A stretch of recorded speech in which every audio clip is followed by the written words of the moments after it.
संसदीय कार्य मंत्री कंवरपाल गुर्जर से जनता टीवी ने खास बातचीत की। इस दौरान उन्होंने हरियाणा विधानसभा के बजट सत्र के चौथे दिन की कार्रवाई को लेकर जानकारी दी।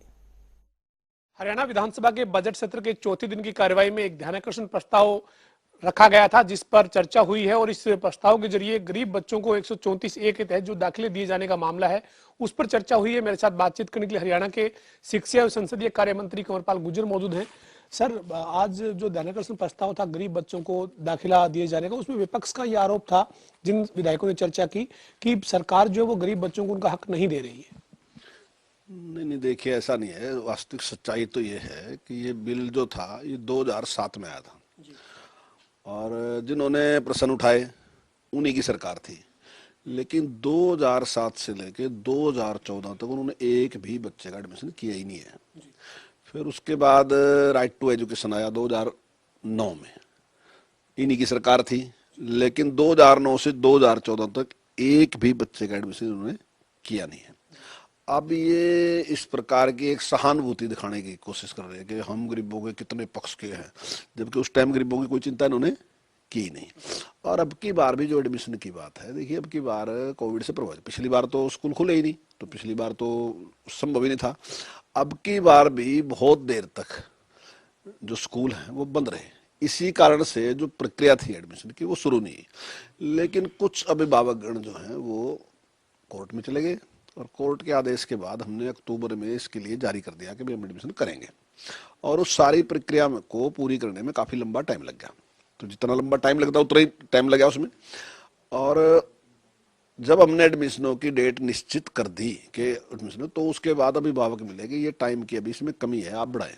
हमने अभिभावकों की डिमांड पे 3 बार उसकी समय सीमा हमने बढ़ाई। और जहाँ तक एडमिशन की बात है, तो जितने एडमिशन पिछली बार आए थे उससे लगभग 7-8% जो एडमिशन है इस बार ज़्यादा हुए, ऐसे नहीं। जहां तक संख्या की बात है तो 66,495 बच्चों ने हमारे पास आवेदन किया। उनमें से जो 45,289 जो है बच्चे वो उसके पात्र पाए गए कि उनका एडमिशन हो सकता है। उनमें से 11,706 बच्चे ऐसे हैं जिन्होंने हमारे से संपर्क किया ही नहीं कि हमने एडमिशन लेना। 21,577 बच्चों का एडमिशन हमने कर दिया। 12,006 बच्चे ऐसे हैं जिन के एडमिशन के लिए हमने प्रयास किया, लेकिन जो स्कूल थे उन्होंने इनकार कर दिया एडमिशन देने से। तो ऐसे में हमने उनको कहा कि इसके लिए हम आपके खिलाफ कार्रवाई करेंगे, लेकिन उन्होंने नहीं किया। उसके बाद हमने उनको नोटिस दे दिया कि क्यों ना आपकी मान्यता रद्द कर दी जाए। इस सारे को लेके इनकी जो यूनियन थी प्राइवेट की, ये कोर्ट में चले गए और कोर्ट ने हमें आदेश दिया कि आप कोई भी सख्त कार्रवाई इनके खिलाफ ना करें।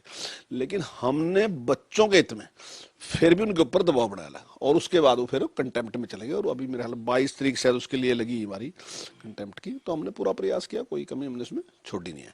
जहां तक ये कहते हैं कि भाई हमने जो स्कूल थे उनको की जो पेमेंट थी वो नहीं दी, तो हमने अब तक 73 करोड़ से ज्यादा पेमेंट उनको रिलीज कर दी जब से ये पिछले 2014 के बाद से लेके 2021 तक का है क्या? 73 करोड़ रुपए स्कूलों का रिफंड जो है? हाँ, 2016 से लेके अब तक का जो है वो रिफंड हमने कर दिया और हमने उसका पोर्टल ओपन कर रखा। हमने सभी स्कूलों को ये कहा है कि जो भी उनकी इस प्रकार की है, जो भी डिमांड है उनकी, जितने पैसे उनके बकाया हमारी तरफ है तो पोर्टल पर डाल दें, उनकी पेमेंट कर देंगे। अभी तक का जितना पैसा के लिए उन्होंने हमारे पास भेजा था वो सारी पेमेंट हमने कर दी।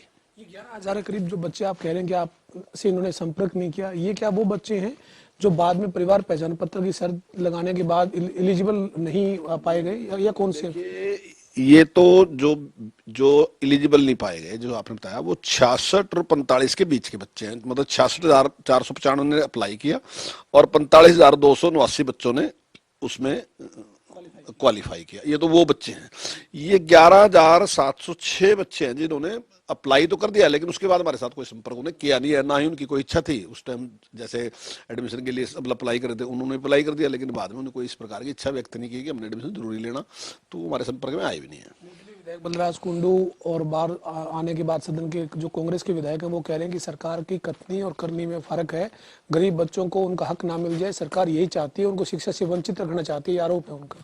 उसके व्यवहार से पता चलता है ना मेरा व्यवहार ही तो निश्चित करेगा ना मैं क्या चाहता हूँ, तो उनका व्यवहार निश्चित करेगा। कांग्रेस का व्यवहार जो 2007 से लेके 2014 तक रहा, तो उन्होंने कोई सी भी उसको फुलफिल किया ही नहीं। यानी कि जो कानून, जो नियम उन्होंने अपने आप बनाया ना तो उसका पालन किया, ना जो केंद्र सरकार ने नियम बनाया उसका पालन किया। तो उन्हें गरीब की चिंता थी ही नहीं। हमने तो चिंता की और हमने तो एडमिशन किया। और जहां तक पैसे देने की बात थी, अभी कुछ स्कूलों की भी थी कि जो राशि है वो कम है, तो हमने जो 300 थी उसको बढ़ा के 500 कर दिया, जो 500 थी उसको बढ़ा के 700 कर दिया, जो 700 थी उसको बढ़ा के 900 कर दिया। इसके साथ साथ दूसरी बात एक और थी, जो केंद्र सरकार का कानून है राइट टू एजुकेशन, तो हमने उस पर भी मंथन किया और उस पर मंथन करने के बाद सिद्धांतिक रूप से हमने फैसला कर दिया कि इस सेशन से हम उसको शुरू कर देंगे। वो हम पहली क्लास से शुरू कर देंगे और पहली क्लास में जो बच्चे आएंगे उसमें 25% तक का प्रावधान है कि 25% बच्चे उसमें लेने पड़ेंगे सभी स्कूलों को, उसका प्रावधान है। और उसके लिए हम जो भी फीस है उसमें हमें एक लाभ भी है, क्योंकि 60% जो उसका खर्च है वो केंद्र सरकार वहन करेगी और 40% हम करेंगे। तो हमें लगता है कि उसमें हमें ज्यादा लाभ है, क्योंकि हम अपने ज्यादा बच्चों को उसका लाभ दे सकते हैं।